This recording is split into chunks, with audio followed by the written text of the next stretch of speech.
నమస్తే, నేను మీ జాహ్నవి. మనతో ఉన్నారు ప్రముఖ జ్యోతిష్య వాస్తు పండితులు, జ్యోతిష్య వాస్తు శిక్షణ నిపుణులు, లలిత ఉపాసకులు బ్రహ్మశ్రీ నానాజీ పట్నాయక్ గురువు గారు. సూక్ష్మంలో మోక్షం ఈ ప్రత్యేక కార్యక్రమం ద్వారా మనకున్నటువంటి ప్రతి సందేహాన్ని నివృత్తి చేస్తూ ఉన్నారు కదా గురువు గారు. మరి ఈ రోజు కూడా మనందరికీ ఉన్న ఒక చక్కటి సందేహాన్ని అడిగి గురువు గారి మాటలో తెలుసుకుందాం. నమస్కారం గురువు గారు. శ్రీమాత్రే నమః. గురువు గారు, మార్గశిర మాసంలో లక్ష్మీ వారాలు చాలా ప్రత్యేకం అంటారు.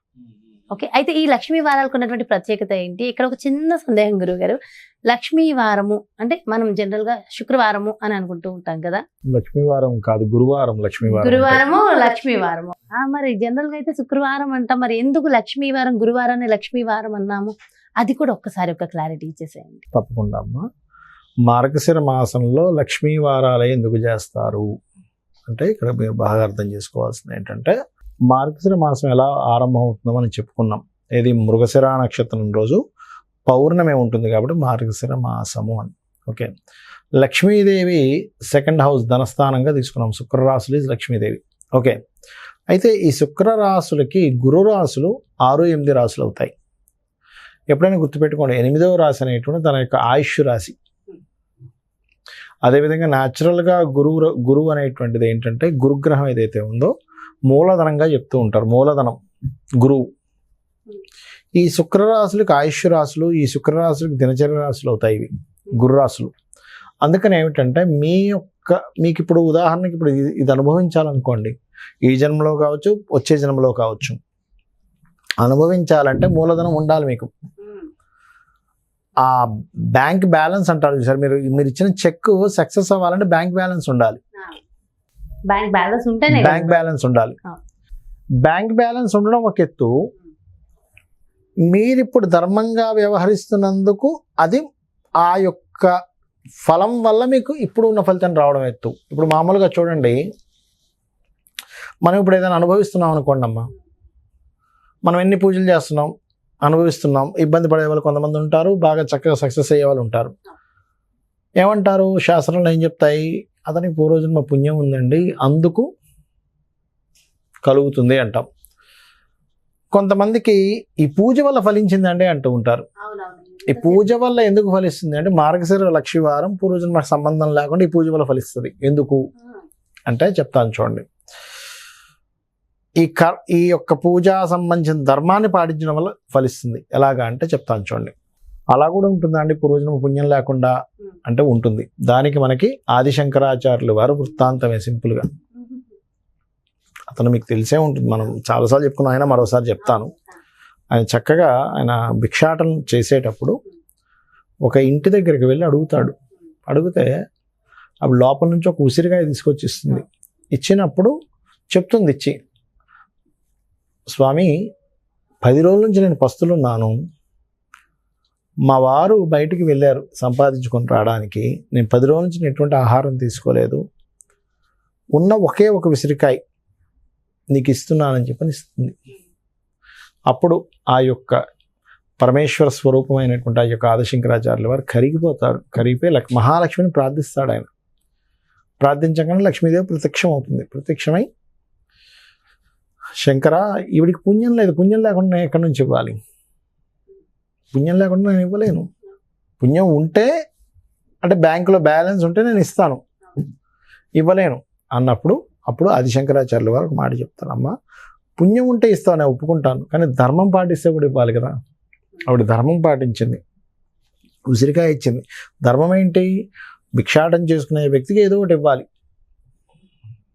ఎందుకంటే మా ఇది మేము లోకం వాళ్ళ యొక్క అంటే ఏంటంటే అన్ని భగవత్ సంబంధించినవి చెప్పుకుంటూ భిక్షాటం చేసుకుంటూ తిరగాలి సన్యసించిన వ్యక్తి. కాబట్టి నా ధర్మాన్ని నేను చేయడం కోసం వాటి తోడ్పడుతుంది. ఓకే, అందుకు ఇది పుణ్యంగా మారాలిగా, ఇప్పుడు చేసింది ఇప్పటికిప్పుడు పుణ్యంగా మారాలిగా. అంటే ఏమిటి అక్కడ ఆదిశంకరాచార్యుల వారు జగద్గురువు. మీరు బాగా అర్థం చేసుకోండి, జగద్గురువు ఆదిశంకరాచార్యుల వారు. జగద్గురువుకి ఈవిడ ఇవ్వడం వల్ల ఈవిడ జాత చక్రంలో ఈవిడ పూర్వజన్మలో పుణ్యం చేయకపోయినా జగద్గురువుకి ఇవ్వడం వల్ల అప్పుడు ఆ యొక్క ఆదిశంకరాచార్యుల వారు ఆ లక్ష్మీదేవిని ప్రార్థించగా బంగారు ఉసిర్లు పడ్డాయి. జగద్గురువుకి బాగా అర్థం చేసిన గురువు ఇది గురువారము, లక్ష్మీ వారాలు. అంటే ఏమిటంటే మార్గశిర లక్ష్మీ వారాలు గనక చేస్తే మీ పూర్వజన్మల్లో తెలుసో తెలియక అజ్ఞానంలో పుణ్యం చేసుకోకపోవడం వల్ల ఈ జన్మలో అనుభవిస్తున్నటువంటి ఇబ్బంది మార్గశిర లక్ష్మీ వారాలు పోగొడుతుంది. ఎన్ని చేయాలంటారు? అన్ని 5 వారాల 4 వారాలు ఉంటాయి? 4 వస్తే 4 చేస్తారు. కొన్నిసార్లు వాళ్ళకి ఏదైనా ఇబ్బంది ఉంటుంది, 2వ వారం ఖచ్చితంగా చేస్తుంటారు చాలా మంది. మొదటి వారం వదిలిపెట్టి ఇది మొదటి వారం. కొంతమంది మొదటి వారాలు చేసిన సాంప్రదాయాలు ఉంటాయి, కానీ 2వ వారం ఎక్కువగా చేస్తూ ఉంటారు. మార్గశిర లక్ష్మీ వారాలు అంటారు. అయితే ఈ మార్గశిర లక్ష్మీ వారాలు సహజంగా లక్ష్మీదేవి పూజ చేయడమే కాకుండా ముందు విష్ణు సహస్రనామాలు ఖచ్చితంగా చదవాలి. 100% చదవాల్సింది. అది చదవకుండా మీరు ఏదో చేద్దాం అనుకుంటే కుదరదు. ఇంకోటి ఏంటంటే చెప్తాను చూడండి, ఎందుకు లక్ష్మీదేవిని చేస్తుంది. ఇంకో రీజన్ ఉంది. ఏమిటది అంటే, బుధుడిని మనం మహావిష్ణువుగా అనుకుంటే జీవిత భాగస్వామి భార్యాభర్తల స్థానం ఏం చెప్తారు, అక్కడ నుంచి 7వ స్థానంగా చెప్తూ ఉంటారు. మరి బుధుడు కనుక ఇదైతే మహావిష్ణువు అనుకుంటే 7వ స్థానం గుర్రాసులు కదా, అంటే అక్కడ కూడా మహాలక్ష్మి యొక్క అంశం అక్కడ కూడా గుర్రాసులో కూడా ఉందనే అర్థం కదా, అంతే కదా. అందుకని గురువారము ఆ జగద్గురువు ఆ మహాలక్ష్మిని ఇచ్చేలా చేశాడు. ఈ గురువారం మార్గశిర మాసంలో మార్గశిర లక్ష్మీవారం చేస్తే కూడా ఆ గురువు అనుగ్రహంతో అంటే పుణ్యము ఇప్పటికిప్పుడు మీకు లభిస్తుంది. ఆ పుణ్యంతో ఏమంటారు, అక్కడ ఆవిడ ఉసిరికాయ ఇచ్చిన పుణ్యంతో ఆవిడకి ఎలా అయితే కనక వర్షం కురిసిందో, సో అలా కూడా మనకి కనక వర్షం కురిసే అవకాశం ఖచ్చితంగా ఉంటుంది. కనక వర్షం అంటే అది ఆ కాలంలో ఆ స్వామివారు ఉన్నారు కాబట్టి స్వయంగా కురిపించగలిగారు. మనకి ఎలా వస్తుంది అంటే, మన నిత్య జీవితంలో ఇప్పుడు మనం ఒక వ్యాపారం చేస్తున్నాం, ఎంతో కొంత ప్రోగ్రెస్ వస్తుంది జీవితకాలంలో జరగడానికి. ఒక ఉద్యోగం చేస్తున్నాం, ఒక ఉద్యోగం రావడానికి, లేదా ఒక చక్కటి భార్య రావడం వల్ల అది కూడా మరి భార్య రూపంలో వచ్చింది కూడా లక్ష్మే కదా, పిల్లల రూపంలో లక్ష్మి. ఏదైతే మీకు లోటు ఉందో, ఏదైతే మీకు కావాలో ఆ రూపంలో భగవంతుడు మనకిస్తాడు. అది చేయాలి. ముఖ్యంగా పాయసం నైవేద్యంగా పెట్టడము. వీలైతే ఈ మార్గశిర లక్ష్మీ వారాలు ఆలయాలలో పసుపు గంధము దానంగా ఇవ్వాలి. పసుపుని గంధాన్ని వీలైతే ఈ గంధపు చెక్కలు ఉంటాయి, అవి దానంగా ఇస్తే చాలా మంచిది. అదేవిధంగా గోవులకి అరటి కాయలు.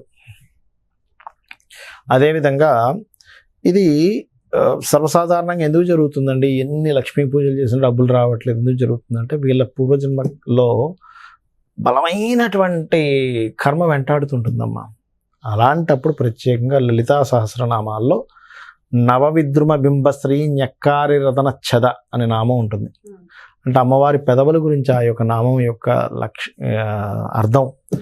పెదవులు నవవిద్రుమ బింబశ్రీ అంటే అమ్మవారి పెదవులు ఎలా ఉన్నాయంటే న్యక్కారి రతన ఛద అంటే దొండ పండుల్లాగా ఉన్నాయని. అదేవిధంగా మనకి చూడండి ఈ పగడాలు ఉంటాయి సరే, చక్కటి పగడాల్లాగా ఉన్నాయని అర్థం అనమాట. పగడానికి కారకుడు ఎవరంటే కుజుడు. మనకి లైఫ్లో అనేకమైన ఆటంకాలు ఇబ్బందులు కలుగుతున్నాయని కుజుడు కారకుడు అవుతూ ఉంటాడు.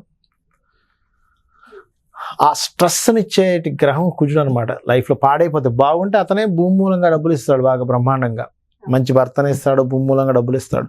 ఆ స్ట్రెస్ఫుల్ దీన్ని పగడం, అందుకే కుజగ్రహం బాగుంది లేదా కుజగ్రహ అనుగ్రహానికి పగడాన్ని పెడుతూ ఉంటారు. అంటే ఈ అమ్మవారి పెదవుల యొక్క దీన్ని లలితాహాసనామాల్లో వాళ్ళు చెప్పారు. ఇంకోటి పెదవులకి రాహు కారకుడు. అంటే రాహు ఈజ్ కుజుడు. అంటే ఈ కాలంలో ఈ కుజ సంబంధంగా ఇబ్బంది పడుతున్నాం కాబట్టి, కుజ సంబంధం స్ట్రెస్ఫుల్గా వెళ్తుంది కాబట్టి మన లైఫ్, ఈ యొక్క కాలంలో వెళ్తున్న స్ట్రెస్ఫుల్ లైఫ్ని ఈ అమ్మవారి మంత్రం మిమ్మల్ని బయటపడేస్తుంది. ఓం నవవిద్రుమ బింబశ్రీ న్యక్కారి రతన ఛదాయై నమః. ఒక ½ అన్ అవర్ చేసి చూడండి, మీకే ఆ స్ట్రెస్ ఎలా పోతుందో తెలుస్తుంది. అంటే ముఖ్యంగా ఈ లక్ష్మీ వారాలు అంత ముఖ్యమైనవి అండి మంత్రం, అంత గొప్పవి. చాలా డీటెయిల్ గా ఎక్స్ప్లెయిన్ చేశారు గురుగారు. Thank you so much. నమస్కారం. శ్రీమాత్రే నమః. చూసారు కదండి, మరి మార్గశిర మాసంలో లక్ష్మీ వారాలు, అదే గురువారాలు ఖచ్చితంగా ఏ విధంగా జరుపుకోవాలి, ముఖ్యంగా 2వ గురువారం ఏ విధంగా జరుపుకోవడం వల్ల మనకి లక్ష్మీ కటాక్షం లభిస్తుంది, ముఖ్యంగా ఏ నైవేద్యం పెట్టి ఏ నామాన్ని మనం ఏ మంత్రాన్ని జపించాలనేది డీటెయిల్ గా వివరించారు కదా గురుగారు. మరో ప్రత్యేకమైన కార్యక్రమంతో మళ్ళీ మీ ముందుకు వచ్చేస్తాను. నమస్కారం.